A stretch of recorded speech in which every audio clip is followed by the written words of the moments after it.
Guys কি খবৰ আপোনালোকৰ আৰু আজি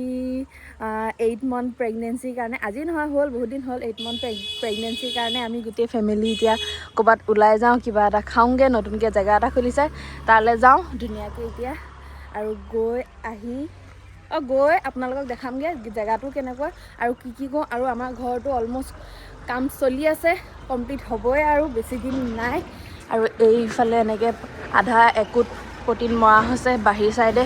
আৰু ওপৰত চিলিঙি লগাই থকা হৈছে কাইলৈ কাৰেণ্টৰ কাম কৰিব টাইলছ লগাব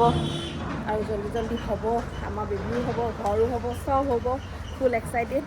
আৰু এতিয়া যাওঁ জেগাটোলৈ আপোনালোককো দেখাওঁগৈ কিমান যে ভাল লাগে মানুহবোৰে উলটি চাই যায় বৰ ভাল লাগে আজি এজনো আহিছে কোৱা কিবা কোৱা বহুত দিনৰ মূৰত ব্লগো আৰম্ভ কৰিছোঁ 8 দিনমানৰ মূৰত কি ক'বা আমি আজি ক'বালৈ গৈ আছোঁ ৰাইজক কোৱা আৰু জেগাটো হ'ল এতিয়া নকওঁ আপোনালোকে দেখিলে গম পাব জেগাটো ভাল জেগা আৰু চবেই যাব আৰু কপলবিলাক যায় আমি নাযাওঁ আমি এতিয়া হেৰি কি বুলি কয় মাহঁতক লৈ যাম যে চ' সেইটো কাৰণে আহিছোঁ পকেটত কি সেইটো কিটো নাই বেয়া বস্তু নাখাওঁ নহয় তামোল খাওঁ চিধা কথা মোৰ বেবী বামৰ আপডেটটো এইটো একদম ধুনীয়াকৈ তিলকৈ ওলাই গৈছে ফালে বুলু বাইদেৱে লেট কৰি দিলে আজি সোণৰ একদম অলংকাৰ পিন্ধি ল'ব তেওঁ পটাপট জল্দি কৰ আজি যাওঁ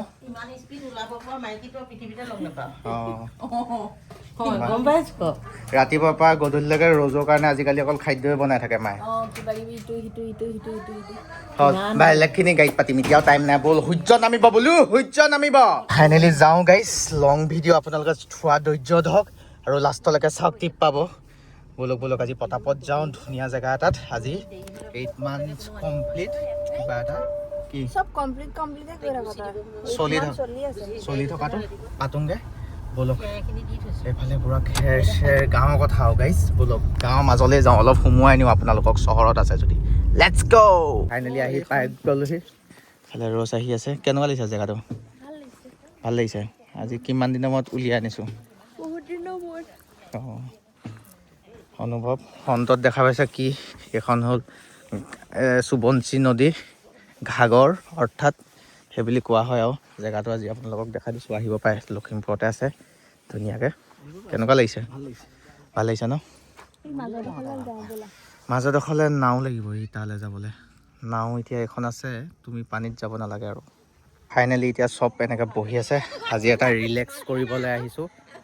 কেনেকুৱা হৈছে ৰ'জ আজি ৰিলেক্সেশ্যনটো ভাল লাগিছে কিমান ভিতৰত সোমাই আছো এইকেইদিন অকল আৰু মই এনেকুৱা টাইপৰ ছোৱালী মই ভিতৰত সোমাই থাকিব নোৱাৰো বহুত বেয়া পাওঁ শান্তি পাওঁ ওলাই যাবলৈ মন গৈ থাকে অকল সিফালে ইয়াক সুধিয়ে থাকো এতিয়া কি কৰিবি ক'ত যাবি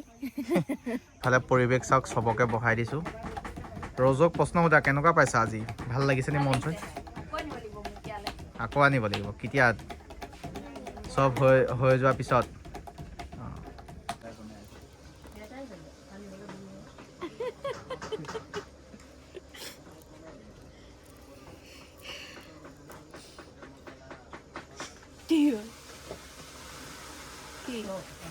ৰখি আছোঁ আমি আজি এতিয়া দেখাম আমাৰ ঘৰটো কিমানখিনি কমপ্লিট হৈ গ'ল ব্লগত দিয়া নাই দেখাই দিওঁ ন ৰ'জ এতিয়া দেখাই দিওঁ দেখাই দে কি কৰি আছে মই দেখাই দিওঁ তাইৰ গাটো এতিয়া ভাল নহয় হাতুৰি পাত ল ৰখি দে গা ভালেই এলাহ লাগিছে সেইটোকে কয় এলাহটোকে হ'ল সেইটো টাইমত হৈয়ে এলাহ ঘৰটো দেখা পাইছে কিমান দিনৰ পৰা লাগি আছোঁ 2 মাহ প্লাছ হৈ গ'ল গোটেই চাৰিওকাষটো মই দেখাই দিছোঁ হ'ব বুলি হোৱাই নাই আৰু ডেটটো আহি পাইছেহি চাওক আমি বনাই আছিলোঁ কেলৈ চবেই গম পাইছেই ইমান ক'বলৈও দৰকাৰ নাই কাৰণ কি বেবীটোক নিউ হোমটোত যাতে ভৰাব পাওঁ গতিকে এয়া দেখা পাইছে ঘৰটো সম্পূৰ্ণ কৰিব পৰা নাই মানে লগাই আছোঁ কামবোৰ শেষ কৰিবই পৰা নাই যিমান পাওঁ জল্দি লগাই আছোঁ 3-4টা কাম একেলগতে লগাই আছোঁ কিন্তু কেতিয়াও শেষ হোৱা নাই প্ৰথমতে কৈছিলে 2 মাহত শেষ হ'ব এতিয়া 2 মাহটো বেছি হৈ গ'ল শেষ কৰিবই পৰা নাই ছাইডৰ পৰা দেখা পাইছে সেনেকুৱা আৰু চবেই মানে কৈছে ঘৰটো কেনেকুৱা কি বনাইছা কিন্তু লাষ্টতহে গম পাব ঘৰটো মানে আচলতে কি ৰূপ দিবলৈ চেষ্টা কৰি আছোঁ বৰ্তমান এইটো ঘৰ মানে মোৰ মতে মই অসমত ওচৰৰ পৰা দেখা নাই আৰু যদি আপোনালোকে চাব মন যায় আহিব ডাইৰেক্ট চাব পাৰিব অপেন আছে আপোনালোকৰ কাৰণে কাৰণ আপোনালোকে এইটো ঘৰ বনোৱাত আপোনালোকৰ হাত আছে, মই অকলেই নহয়, আপোনালোকৰ ঘৰ হয় এইটো। যিমান বিচাৰি আছোঁ ঘৰটো জল্দি হওক নহয় আজি গোটেই ফল চিলিঙৰ কাম কালি হৈ গ'ল। এতিয়া ফল চিলিঙৰ ওপৰত চলি আছে এইফালে কাম, চালিয়াকৈ কাম চলি আছে আৰু এইবোৰ ঢেৰ কাম বাকী আছেই। তাকো এতিয়া বৰ্তমান আৰু ধৰি লওক হেৰিমান লাগিব, আৰু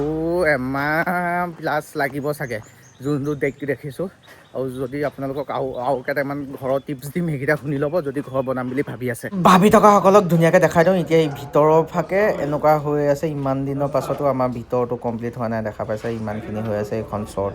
বনি আছে, এয়া দেখাই দিছোঁ। এইখিনি কাম বৰ্তমানলৈকে চলি আছে আৰু সেইফালে ঘৰ বনি আছে। আৰু আপোনালোকক ক'ম আজি ঘৰটো কাৰণ বহুত দিন দিয়া নাই, নহ'বা বেছি দিলেও ঘৰ গালি পাৰিব। এই ভাগৰ 7টা কুকুৰ হৈ গ'ল ঘৰত। You part of you. 7টা কুকুৰ আছে, চৰাই এটা আছে আৰু শহাপহু এটা আছে, আৰু পুহিম বুঢ়ী হোৱালৈকে চব পুহিম। এইটো লোকেল হয় বাৰু, বাটত পোৱা মই। আৰু চবতকৈ ডাঙৰ কথা, এতিয়া ঘৰ বনাবলৈ যদি আপোনালোকে বিচাৰি আছে, পিছফালে যদি ওলাই আছে, আপোনালোকৰ চবতকৈ ডাঙৰ কথা হ'ল কি, আপোনালোকৰ বয়স যদি কম যদি হৈ আছে, আপোনালোক কম মানে কিমান, যদি 50+ হৈ যোৱা নাই, যদি পেঞ্চন পাবলগীয়া এটা বয়স হোৱা নাই, তেতিয়া নিজে ঘৰ নবনাব। আপোনালোকে কাৰোবাক বনাবলৈ দিব। এনেকুৱা কোম্পানী আজিকালি ঢেৰ থাকে, কনষ্ট্ৰাকশ্যন নেকি সেইবোৰ ঢেৰ থাকে, তেনেকুৱা মানুহক বনাব দিব। খালি দাম দৰবোৰ পাতি 10টাক চাওক, তাৰ ভিতৰত এটাক চিলেক্ট কৰক। মানে যোনে কমত কৰিছে ভাল কাম কৰিছে এটাক চাই পেলাই এটাকে কামটো ইয়াকে দেখি থাকিলোঁ ইমান কমতে বনাই দিয়ে, ইয়াকে না 10টাক সোধক, 10টাক সুধি পেলাই ঘৰটো বনাওক। 10টা কনষ্ট্ৰাকশ্যনত যদি 50 বছৰতকৈ যদি 50 বছৰতকৈ আপোনালোকৰ বয়স কম হয়, কেলৈ ক'লোঁ 50 বছৰতকৈ কম, কাৰণ যদি মোৰ এক্সপিৰিয়েঞ্চৰ পৰা কৈছোঁ, যোনটো এক্সপিৰিয়েঞ্চ মোৰ এই ঘৰটোৰ লগত মানে হৈ আছে বৰ্তমান। এতিয়া মোৰ হৈ গ'ল লাইফটোত ডেইলি কাম কৰি থাকিব লাগে, কিবা কৰি থাকিব লাগে, চিন্তা চৰ্চা এইবোৰ মানে মোৰ অলপ বেলেগ ধৰণৰ কামবোৰ বহুত বেছি থাকে। মানে মই মানুহটো অলপ বেলেগ টাইপত থাকোঁতো, সেইখিনিৰ মাজত মানে সেইখিনিৰ মাজত মানে এইখিনি কাম যেতিয়া সোমাই গৈছে মানে বহুত হেডেক পৰি গৈছে। গতিকে কনষ্ট্ৰাকশ্যনত কাম দিব। আৰু ছেকেণ্ড টপিকটো হ'ল কি, আৰু যদি পেঞ্চন পাই আছে, ঘৰতে বহি যদি ঘৰটো চাই থাকিব পাৰে, এটা বয়স হৈ গ'ল, তেতিয়াহে ঘৰৰ কাম মানে হেৰি কৰিব, নিজে কৰিব। মানে যদি 50 বছৰতকৈ কম হৈছে, নিজৰ কামো কৰি থাকিব লাগে, ঘৰৰ কামো লগাই আছে, তেতিয়া ঠগন খাব। মানে মই এতিয়া বৰ্তমানলৈকে ঠগন খোৱা নাই, দেউতা আছে কাৰণে। গতিকে মানে সেইটো টিপছ মানে যদি দেউতা নাথাকিলে আমি বহুত ঠগন খালোঁহেঁতেন, কাৰণ আমাৰ নন ষ্টপ চাই থাকিব, উশাহ ল'বলৈ টাইম নাই। কাৰণ ডেইলি য'ত ত'ত যাব লাগে, য'ত ত'ত যিবা কি মানে নিজৰ ধান্দাত থাকিব লাগে। ঘৰটো এতিয়া দেউতাহঁতৰ কাৰণে সম্পূৰ্ণ হৈছে, সেইটো কাৰণে টিপছ দি দিলোঁ, কনষ্ট্ৰাকশ্যনত দিয়াটোৱে বেষ্ট।